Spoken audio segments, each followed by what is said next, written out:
Do you think there are lost civilizations in the history of humans on Earth, which we don't know anything about? Yes, I do. And in fact, we have found some civilizations that we had no idea about just in my lifetime. I mean, we've got Göbekli Tepe, and we've got the stuff that's going on in the Amazon, and there's some other less startling things that we had no idea existed and push our dates back and give us whole new civilizations we had no idea about. So, yeah, it's happened, and I think it'll happen again. Do you think there's a lost civilization in the Amazon that the Amazon jungle has eaten up or is hiding the evidence of? Yes, I do, and we're beginning to find it. There are these huge, what we call geoglyphs, these mound groups that are in geometric patterns. I think that the average Joe, when they hear the word civilization, they think of something that looks like Rome, and I don't think we're ever going to find anything that looks like Rome in the Amazon. I think a lot of things there, I mean, wherever you are on the planet, you use your natural resources. And in the Amazon, there's not a whole lot of stone. What stone is there is deep, deep, deep. So a lot of their things were built out of dirt and trees and feathers and textiles. But is it possible that all that land that's not covered by trees is actually hiding stone, for example, some architecture, some things that are just very difficult to find for archaeologists? I think at the base of the Andes, where the Amazon connects to the Andes, there's a lot of potential there because that's where the stone actually starts poking up. When you get down into the basin, stone is meters and meters under the ground, except for a stray cliff here and there where the river dug deep. And even then, only in the dry season, because that river rises like over 100 feet every year. Well, that's one of the things, having visited that area, just interacting with waterfalls and seeing the water. I was humbled by the power of water to shape landscapes and probably erase history in the context that we're talking about of civilizations. As water can just make everything disappear over a period of centuries and millennia.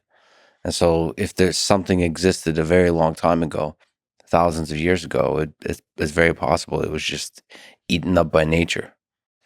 Absolutely. In fact, in my opinion, that's almost a certainty in a lot of places. Yeah. The Grand Canyon was dug by water. There's this wimpy little river in it right now, and you can't possibly imagine that it dug that, but it did. The power of nature and geology is really kind of magical. And when it comes to ancient civilizations that could be from a long time ago, there's probably a lot that are just under the ocean, and just the wave action have destroyed them, and what they haven't destroyed buried deep. Under the ocean. So you think Atlantis ever existed? I don't think that Atlantis existed. I do think it was one of Plato's many parables talking about, putting it in an interesting story as a teaching device in his school. If one did exist or a shadow of it, my money would be on Akrotiri. Akrotiri is what's left of a big city that was on the island of Santorini. And when their volcano blew up, it blew up most of the city and shot chunks of it so fast that 70 miles away in Crete, there are chunks of Santorini in their cliff. So it blasted what was ever there. But what's left on the side of the crater, Akrotiri, is strangely advanced for its age.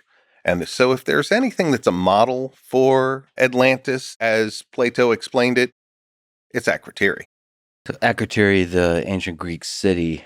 So it says the settlement was destroyed in the Theron eruption sometime in the 16th century BCE and buried in volcanic ash, which preserved the remains of the frescoes and many objects and artworks.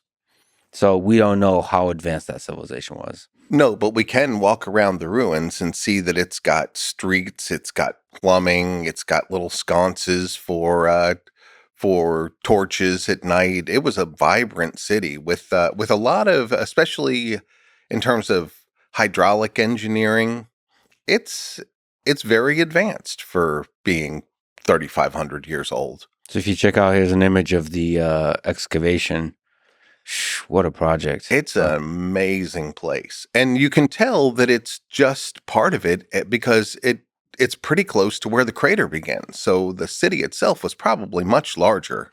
So in this case, there's a lot of evidence, but like we said, there could be civilizations that there's very little evidence of because of the natural environment that destroys all the evidence. Right. And I think Akrotiri is actually a great example of that, because here we have the side that did preserve that looks amazing, but we know there was more of the city that was completely obliterated. It was shot. Chunks of that city are probably in the walls of Crete 70 miles away. And, Plato says that it sunk. It was on an island and it sunk. Well, that's exactly what happened to Akrotiri. I think this is what Plato was referring to. If it does exist, at least the model of it, I think this is probably what he was talking about. And there could be other civilizations of which Plato has never written, right? Absolutely. That we have no record of. And it's humbling to think that entire civilizations, with all the dreams, the hope, the technological innovation, the wars, the conflicts, the political tensions, all of that, the social interactions, the hierarchies, all of that, the art can be just destroyed like that and forgotten, completely lost to ancient history. I reflect upon that often as an archaeologist. I think about this great country that I live in and love and all the things we've achieved, but we're a baby historically speaking. We've been around 200 years. Heck, a lot of the cities I study in Central and South America, they had a run of 800, 1,000 years, and now they're ruins. But we're barely getting started in terms of historical civilizations.